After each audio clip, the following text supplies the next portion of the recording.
A ECA só tem os prédios da ECA que foram construídos para a ECA são os prédios das artes.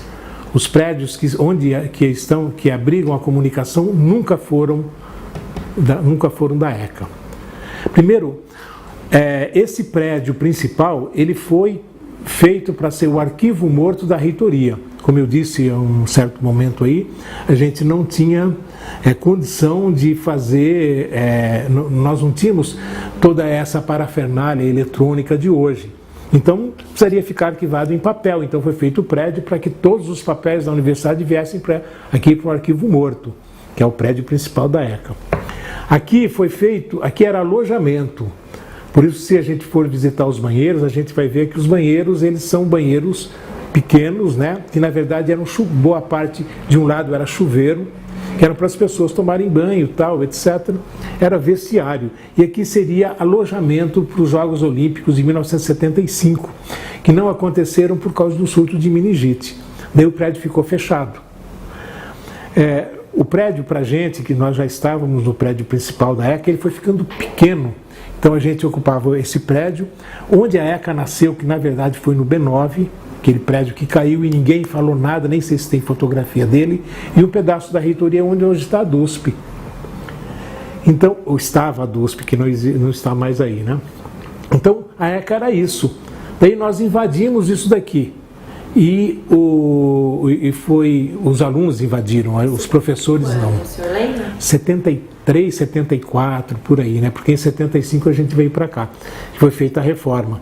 Então, esses prédios, todos eles, esses 3 prédios, eles foram reformados de acordo com aquilo que os professores pediram. Foi feita uma comissão, essa comissão era presidida pelo professor Clóvis Garcia, advogado, professor ali do Departamento de Artes Cênicas, que faleceu, infelizmente. A funcionária Marina Cláudia Hector de Genequian, que era a secretária do FERR. O professor Valdir Ferreira, que era do CRP, que está aposentado, e eu. Nós entrevistamos todos os professores, todas as tomadas, elas estavam colocadas de acordo com o que foi pedido. Então, a nossa ideia, por exemplo, na época nós tínhamos 8 professores de artes gráficas, é que os 8 professores estivessem próximos para dividir aquilo que faz parte do nosso dia a dia, sabe? Então, todos os professores estariam no primeiro andar desse prédio antigo. E a administração iria para cima. No dia da mudança, o professor Ferri, que era o diretor da escola, a gente tem certeza que ele foi pressionado pelos órgãos de segurança que estavam instalados dentro da reitoria. Ele fez a seguinte mudança: nós vamos colocar jornalismo no bloco A, turismo, relações públicas, publicidade e propaganda e artes plásticas no bloco B, veja como ficou, né? E no bloco C ficaram algumas coisas de música e mais artes plásticas. Os professores viriam para cá, junto dos seus departamentos. Daí, quer dizer, então tudo aquilo que nós ficamos 2 anos bolando, mexendo, tal, né? Todas as reformas que foram feitas foram água abaixo. Daí resolvemos em comissão falar com o Ferri. Daí o Ferri falou: vocês criaram 2 panelas de pressão. Se aquele bloco A, se todos os alunos se reunissem ali, nós não conseguiríamos dar aula, porque seria greve em cima de greve. E os professores num bloco só. Então é por isso que eu dividi. Mais ou menos o seguinte: olha, estamos dividindo para governar. Então foi o que foi feito. Então é por isso que a ECA ficou dessa forma, sabe? Então foram criados feudos. Então o feudo de jornalismo. Eu me recordo que, por exemplo, quando a gente foi mudar, uma mesa que estivesse ali, que a gente disse: quem é essa mesa? Ninguém sabia de quem era, então era minha. Trazia para cá. Nós trouxemos aqui várias mesas de jacarandá. Várias, não foi uma só, não, várias. Nós trouxemos várias mesas de jacarandá para cá porque as mesas estavam lá e não se sabia para quem ia. Como não sabia, então é de quem chegar primeiro, sabe? E assim por diante. Então, a ECA ela foi criada dessa forma, ela foi criada de uma forma já desestruturada, quer dizer, um modelo ditatorial, de dividir para governar. Eu não culpo o professor Ferri disso, eu tenho certeza que pela história daquele período, que ele foi forçado a fazer isso. Os professores não estavam lá, alguns professores acharam interessante, né? Porque eu vou ficar perto dos meus alunos, nós vamos fazer o nosso próprio gueto, tal, né? Mas a gente que tinha um projeto um projeto pela frente, quer dizer, o caso do Clóvis Garcia, do Valdir, o meu caso, e da própria Marina, que é uma pessoa assim de mente muito aberta, a ECA perdeu muito com isso. Sabe? Então a ECA deixou de poder ter um curso, de poder ter um momento que todos os alunos estivessem juntos, porque os professores deixaram de se conectar. Os professores não tinham mais condição de conversar, sabe? Então a gente não se cruzava mais. Eu fui dar um curso em São Luís do Maranhão, e foi muito interessante porque eu estou jantando e tem uma outra professora jantando com uma professora que eu conhecia daqui chamada Yolanda Lulier dos Santos. Mas ela está conversando com a Yolanda não me apresentou e eu fiquei de lado. Tal. Daí, estou esperando para ir dar minha aula à noite lá em São Luís e a professora está sentada aqui, né? Então, a gente conversa vai, conversa vem, daí ela falou, você dá aula onde? Eu falei, dou aula na ECA. Eu falei, que interessante, eu também. Sabe, quantos anos você dá aula na ECA? Daí eu falei o número de anos que já... Ela falou, eu também fazia um par de anos. Nós não nos conhecíamos, como a gente não conhece hoje a maioria dos professores aqui. Sabe? Então, na verdade, a ECA ficou toda dilacerada. Né? Quer dizer, a gente não se conhece, a gente não sabe dos problemas do outro. Então é por isso que hoje também os departamentos brigam entre si. Sabe? O Timoshenko Web, o nosso grande sonho era fazer alguns projetos onde nós pudéssemos fazer o cruzamento dos vários conhecimentos. Então o Timoshenko apareceu com um projeto, eu não tenho os dados agora, mas chamado O Pedestre. Nesse do Pedestre, eu dava aula de artes gráficas na época, então eu fiz toda a parte gráfica da peça. O Valdir Ferreira fez toda a parte de lançamento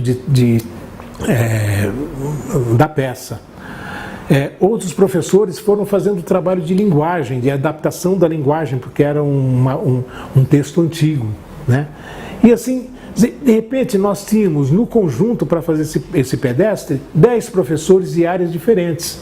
Então esse era o nosso sonho, sabe, de você mostrar que comunicação é uma integração, não é uma coisa separada, que o jornalista fala uma coisa, o profissional de relações públicas outra, o publicitário outra, as coisas...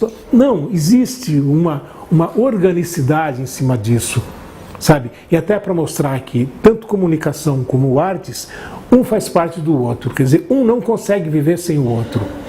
Pois é, né? É muito interessante como a gente vê as coisas.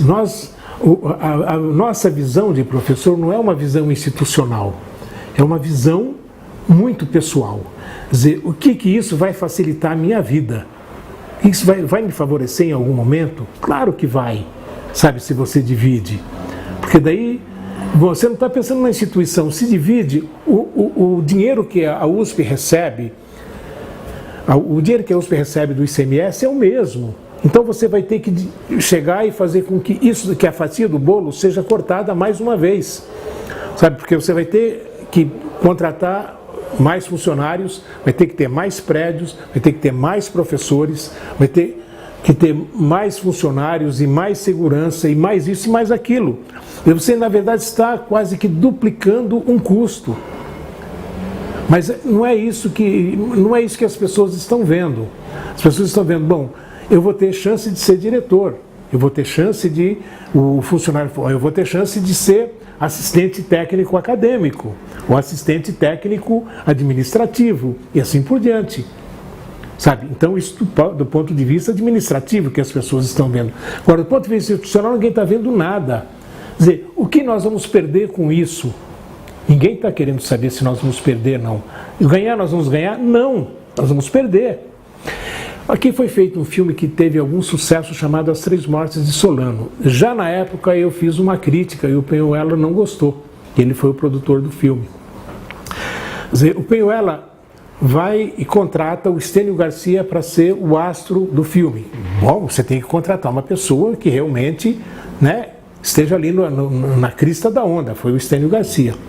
Mas você não precisa contratar coadjuvante se você tem um curso de teatro e tem a escola de arte dramática. Foram contratados. Você não precisa contratar uma agência de propaganda para fazer o tijolinho para colocar no jornal. Foi contratado.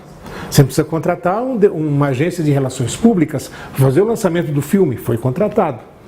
E nem precisa contratar um assessor de imprensa, porque você tem um curso de jornalismo aqui. Também foi contratado. Sabe? Então, não dá para você imaginar o filme sem essa área de comunicação. Né? E não dá para. E a área de comunicação, ela se alimenta nas artes. Sabe? Não tem jeito de você chegar e falar, não é só a tecnologia. Tanto assim que nós temos aí Caderno 2, a Ilustrada, todos os lugares que nós temos alguma coisa de arte, sabe? Todas as vezes que você vai fazer algum acerto político com outro país, a primeira coisa que aparece é educação e arte. Né? Então não é possível uma coisa viver sem a outra. Então eu acho que a nossa grande vantagem, que as pessoas, inclusive nos cursos que eu fui aí para o exterior, as pessoas acham que a nossa grande vantagem é essa. Eu visitei uma universidade em Gainesville, nos Estados Unidos, então eu falei como é a nossa organização, eles ficaram assim abismados, olha que coisa interessante. Aqui, para a gente fazer alguma coisa desse tipo, nós temos dificuldade porque nós temos um curso de fotografia, temos um curso de jornalismo, e todos eles são separados, depois a gente tem que juntar. E você já tem tudo isso junto, mas nós não sabemos administrar essas coisas, sabe? Nós não sabemos. Eu fui ajudar a montar um curso de comunicações e artes em Moçambique. Lá o curso chama ECA também, né? Eu espero que eles não tenham mudado, porque as coisas eram muito, muito interessantes. E o curso foi criado, o curso foi montado em cima de linguística. As pessoas são muito boas em linguística, são 11 etnias, falam 11 línguas diferentes e eles se entendem. E a gente aqui não consegue se entender com 8 departamentos. Eu acho que essa feudalização que o Ferri foi obrigado a fazer, então nós estamos colhendo os frutos desse período, sabe? Porque as pessoas, e o pior é o seguinte, os professores que estão entrando agora, que não têm essa ligação afetiva com a ECA, que vem a ECA somente como um local de trabalho, então as pessoas eles só vão ver um lado da questão, não vão ver a questão de uma forma macro. Quer dizer, aquilo que é importante para a cultura brasileira. Quando eu fiz um artigo que foi publicado no Jornal da USP, então eu tinha colocado que a divisão da ECA era um desserviço à cultura brasileira. Acharam que que estava exagerado. Eu falei, não está exagerado. Eu falei, porque todas as bobagens que nós fazemos aqui, elas refletem as coisas boas também. Eu falei, agora, nós vamos continuar fazendo bobagem. Nós precisamos fazer com que isso aí volte a ser pensado e volte a ser discutido. E que a gente veja aquilo que é importante.